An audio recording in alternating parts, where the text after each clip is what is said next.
So the S24 Ultra has just been released, and I can finally get some breathing space from switching devices. Like, honestly, it is kind of endless. Like, we've had the iPhone 15, the Pixel 8s, the Samsung Flips, the Folds, then the OnePlus surprised us with the Open. But now I'm actually excited to properly switch and stick with one device for a long-term review. You know, it's really hard not getting like FOMO when making these videos. I see everyone else uploading their first impressions, their 24-hour later reviews, the 48-hour long reviews, 72-hour later reviews, but I can just never bring myself to make those videos because I think to make an honest review of a device, of a phone, of anything really, you have to spend a decent amount of time with it to form an opinion, you know? Although I do have to say, this doesn't look very orange. Do you think? Regardless of what anyone thought Samsung unpacked this year, I am really glad to see that Samsung brought all of the new AI features to everywhere, globally, as long as you speak one of the 13 languages they support. With Google, you don't get that. I feel that Google is very good at wowing the world with their announcements, but at least here in the UK, not all of them make it over to this country. I'm still waiting to have my Pixel book appointments and make reservations for me, all, to completely automatically using the Google Assistant. And the S24 has actually really impressed me this year, but not for the reasons that you're probably thinking. I'm really excited to see what the new version of Android Auto is like, and I was genuinely surprised at how fast Quick Share was when transferring some photos and videos last week. It was incredibly fast, much faster than AirDrop. Also, there's the new Gorilla Glass armor, 4 times as strong as the previous Vixus, which I hope will prevent any of those micro scratches which I had on my S23 Ultra. 75% less reflections, which will be a blessing when we get that 1 week of sunshine here in the UK. And also, I already own a ton of Samsung things in my house. I've got the S95 TV a few months ago. We've already got a Samsung air conditioner, a washer, a dryer. And I'm interested to see what a Samsung ecosystem looks like and how well it actually performs in real life. So today is just going to be a case of getting everything transferred and set up properly, because I am literally going to lock my iPhone and my Apple Watch Ultra into this lockable box, which I just bought from Amazon. Mainly to make sure that I don't fall into bad habits and just go pick up my iPhone.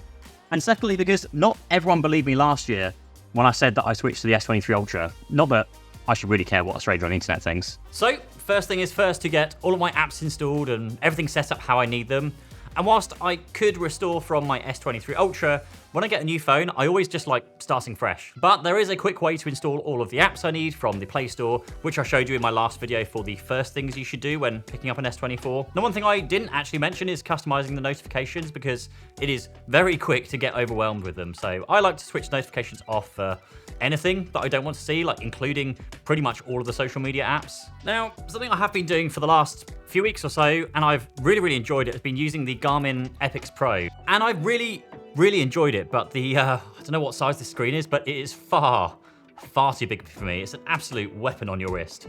And I do miss some of the smart features from the Apple Watch, like cellular and Siri. But I thought to make this switch complete, then you've got to switch the Apple Watch Ultra out for something else, something that works on Android. And Garmin absolutely came through with the Garmin Mark Athlete, which is a stunningly, really light carbon fiber watch, which is insanely expensive. It's kind of a stepping stone before you get to a Rolex or something. Now, I love the fitness features of the Epix, so I kind of thought if this watch isn't going to persuade me to move away from an Apple Watch, then absolutely nothing will. So I'm going to use this alongside the S24 Ultra, and then I can post in 30 days, maybe one in 6 months' time, to give you some real experience of what it's actually like to switch to both the S24 Ultra from an iPhone and the Garmin Mark as well. Do you remember when phones would last weeks, like the old Nokias? Sometimes even months. Same with watches that used to last months.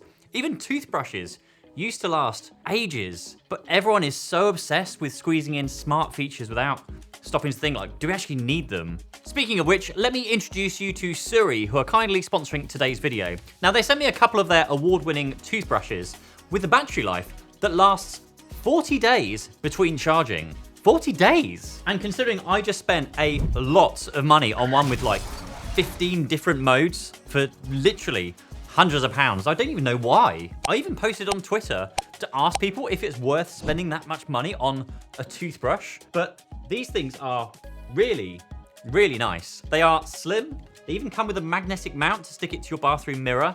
They're easy to keep clean, and they come with a USB charger. Like, do you know how many times my other brush has run out of battery whilst I've been traveling?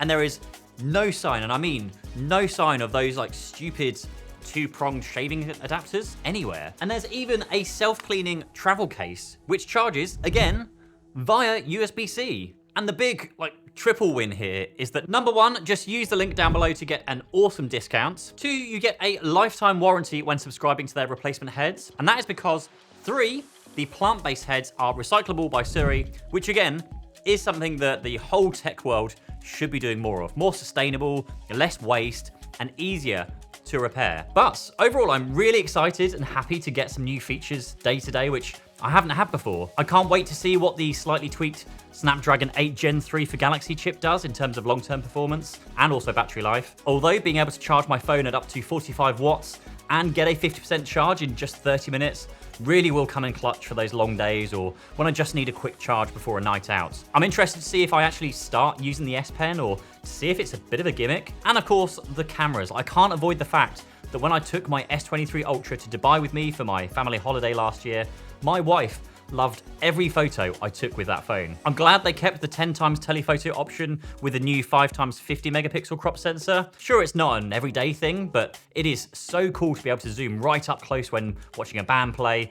And it's going to be fun having access to Google Pixel level editing like Magic Eraser, being able to retouch my photos to make them even better after taking the photo. And I'm also keen to see how well the new Pro Visual engine works and how it compares to the iPhone and the Pixel. The fact that finally the hardware is properly being passed through to the likes of Instagram and social media apps, so you get all of the features such as optical image stabilization and HDR previews in the social media apps. I do think a lot of the AI translation features are pretty cool, and it's about time this sort of tech is available, and it's incredible tech. I'm not sure I'm going to use it a huge amount though, because we don't have much in terms of travel plans this year. But I do think we're all expected to get some sort of AI in the voice assistant. Kind of a little bit disappointed there's no ChatGPT type integration with Google Assistant or Bixby to take us beyond the fairly significant limitations and, well, I guess, reliability issues we currently have. What I am looking forward to testing though is Android Auto. Never used it before, never owned a car that had it, but now I do. And I'm really interested to see how the new AI features work with Android Auto to summarize messages and send replies without using the voice assistant, which again gets things wrong like 9 times out of 10. And also the AI notes features, which lets you record and transcribe a whole meeting, organize everything, and even summarize things, which just saves a huge amount of time taking notes. Coincidentally, it would have been a huge help when in the Samsung S24 briefings recently, but I see this feature being something that will come in useful to my general day-to-day life. Don't get me wrong, the features like circle to search, I'm sure will become super useful, and a new way to quickly search for something.